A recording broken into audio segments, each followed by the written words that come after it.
The book of Genesis, chapter 30. When Rachel saw that she bore Jacob no children, she envied her sister. She said to Jacob, "Give me children, or I shall die." Jacob's anger was kindled against Rachel, and he said, "Am I in the place of God, who has withheld from you the fruit of the womb?" Then she said, "Here is my servant Bilhah. Go in to her, so that she may give birth on my behalf, that even I may have children through her." So she gave him her servant Bilhah as a wife, and Jacob went into her. And Bilhah conceived and bore Jacob a son. Then Rachel said, "God has judged me, and has also heard my voice, and given me a son." Therefore she called his name Dan. Rachel's servant Bilhah conceived again, and bore Jacob a second son. Then Rachel said, "With mighty wrestlings I have wrestled with my sister, and have prevailed." So she called his name Naphtali. When Leah saw that she had ceased bearing children, she took her servant Zilpah and gave her to Jacob as a wife. Then Leah's servant Zilpah bore Jacob a son, and Leah said, "Good fortune has come." So she called his name Gad. Leah's servant Zilpah bore Jacob a second son, and Leah said, "Happy am I, for women have called me happy." So she called his name Asher. In the days of wheat harvest, Reuben went and found mandrakes in the field and brought them to his mother Leah. Then Rachel said to Leah, "Please give me some of your son's mandrakes." But she said to her, "Is it a small matter that you have taken away my husband? Would you take away my son's mandrakes also?" Rachel said, "Then he may lie with you tonight in exchange for your son's mandrakes." When Jacob came from the field in the evening, Leah went out to meet him and said, "You must come in to me, for I have hired you with my son's mandrakes." So he lay with her that night, and God listened to Leah, and she conceived, and bore Jacob a fifth son.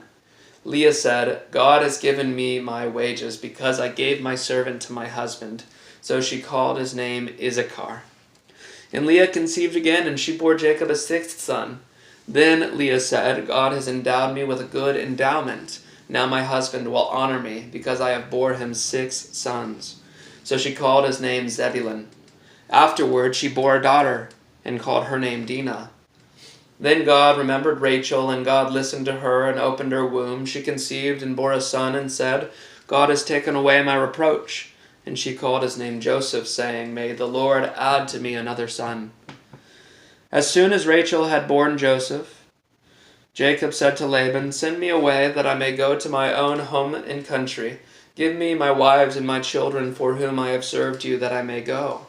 For you know the service that I have given you." But Laban said to him, "If I have found favor in your sight, I have learned by divination that the Lord has blessed me because of you. Name your wages, and I will give it." Jacob said to him, "You yourself know how I have served you, and how your livestock has fared with me. For you had little before I came, and it has increased abundantly, and the Lord has blessed you wherever I turned. But now when shall I provide for my own household also?" He said, "What shall I give you?" Jacob said, "You shall not give me anything if you will do this for me. I will again pasture your flock and keep it. Let me pass through all your flock today, removing from it every speckled and spotted sheep, and every black lamb, and the spotted and speckled among the goats, and they shall be my wages. So my honesty will answer for me later, when you come to look into my wages with you. Every one that is not speckled and spotted among the goats, and black among the lambs, if found with me, shall be counted stolen." Laban said, "Good, let it be as you have said." But that day Laban removed the male goats that were striped and spotted, and all the female goats that were speckled and spotted, every one that had white on it, and every lamb that was black, and put them in the charge of his sons. And he set a distance of 3 days' journey between himself and Jacob, and Jacob pastured the rest of Laban's flock. Then Jacob took fresh sticks of poplar, and almond, and plane trees, and peeled white streaks in them, exposing the white of the sticks. He set the sticks that he had peeled in front of the flocks in the troughs, that is, the watering places, where the flocks came to drink. And since they bred when they came to drink, the flocks bred in front of the sticks, and so the flocks brought forth striped, speckled, and spotted. And Jacob separated the lambs, and set the faces of the flocks toward the striped and all the black in the flock of Laban. He put his own droves apart, and did not put them with Laban's flock.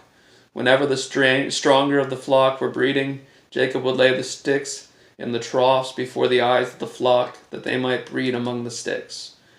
But the feebler of the flock he would not lay them there, so the feebler would be Laban's, and the stronger Jacob's.